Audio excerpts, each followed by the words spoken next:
Does this sound like your child? A mom of a 12, no, not 12, 9-year old is concerned about his concentration, his interest and motivation when he engages with new material. He had an IEP plan at school and is currently homeschooled. Which he's been doing just for about 3 weeks now. Um, not much results, not much help from the IEP. And in fact, she says that the school was using candy as an incentive, which made it, of course, a lot harder for him when he's at home and no longer getting candy as an incentive. She also, when she talks about his strengths, that he's very good at drawing what he's thinking about and also things he sees around him.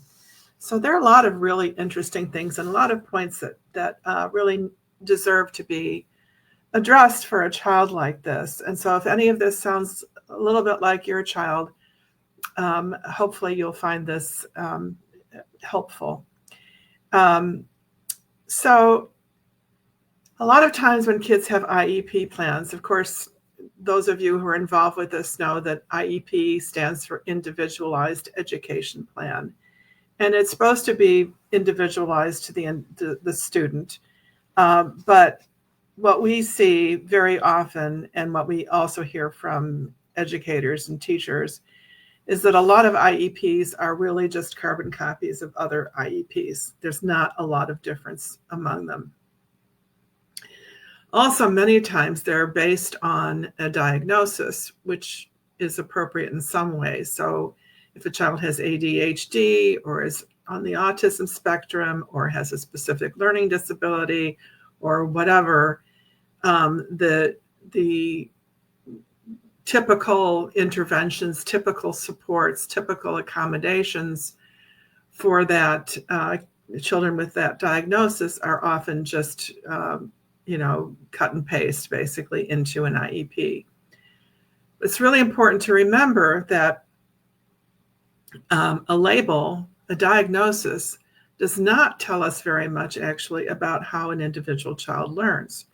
And so that's really of limited use. And so what you tend to see in a lot of IEPs is extra time, maybe someone who's going to read the instructions aloud or have them written in addition to oral or things like that, or preferential seating to avoid distractions and they get to sit at the front of the class and things like that. But of course, that's really limited in terms of what it can actually accomplish.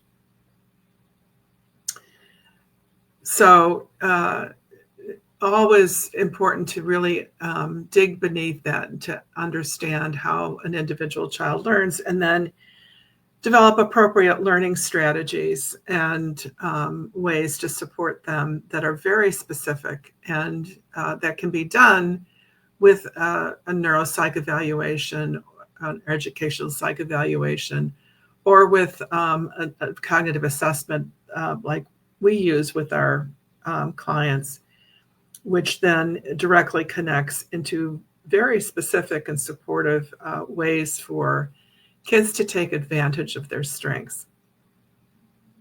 And so with this child, when I hear that he's good with drawing what he's thinking, and also with the things that he sees around him, the suggestion here is that the way that this child understands the world around them is more visually than reading or language based. And it's very common for kids who have stronger visual reasoning skills to have some difficulties in school because school is so language based. It's so verbal. So much of what goes on, so much of the explanation and instruction and teaching is language based. It's verbal. And so kids who struggle with that often have difficulty, even though could have very strong reasoning skills in terms of abstract reasoning or visual spatial reasoning. And the ability to draw what you're thinking about, a diagram, a chart, a graph, an image of some kind,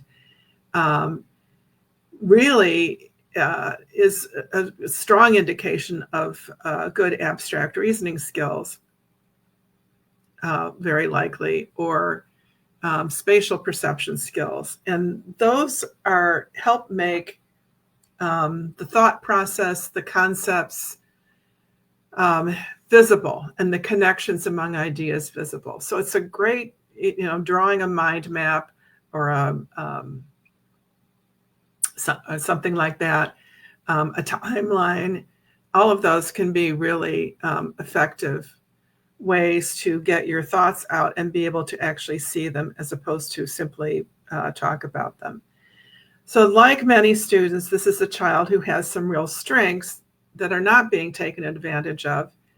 And unfortunately, in this case, it sounds like the school, in a desperate attempt to help this child take on the specific kinds of probably largely verbal tasks that they wanted him to do, resorted to bribes. And candy, there's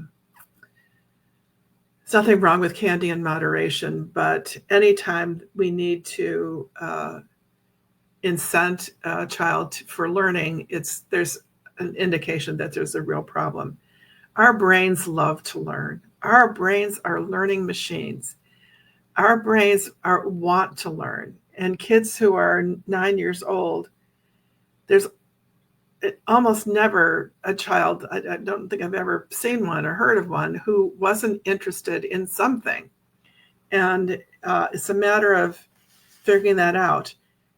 When a child does struggle with learning, and so likely what is going on here, as with many, many kids, is that this child has weaknesses in some underlying cognitive skills.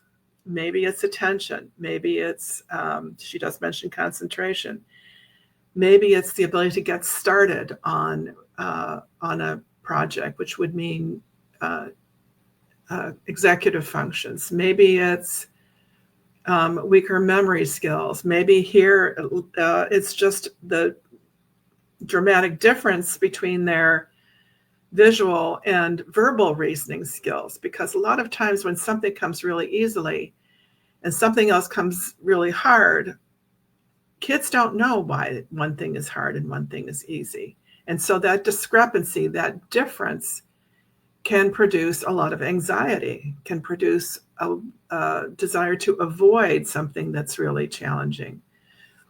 And it may be that you can get them to overcome that aversion or that avoidance for a very short period of time with a piece of candy, but it's unlikely that the child is really going to engage deeply with that material at that point, and certainly is going to probably not learn it very well. And so every time you want them to engage in it, it's another piece of candy.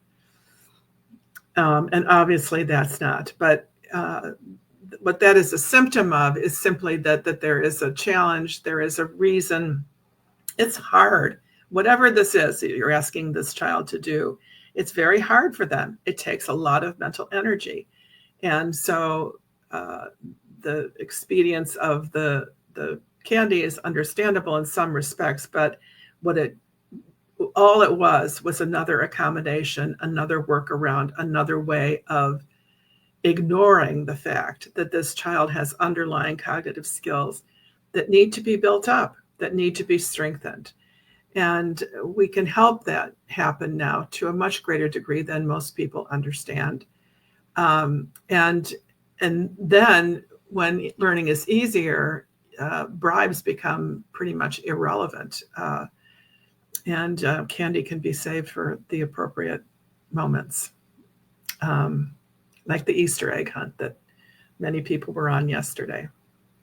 Anyway, I think it's really important for parents and educators to understand that there are these underlying cognitive processes that have a big impact, not just on difficulty with reading or with math, but on the basics of motivation, on the basics of behavior, on the basis of engagement, on the basics of how kids approach learning and their openness to it. So what I'm going to do is I'm going to post a link in the comment for this little recording, and it will have a link to a parent training session that talks about cognitive skills and how they can be developed in children, and how parents can actually help their children develop these cognitive strengths so that learning is easier and a lot more fun.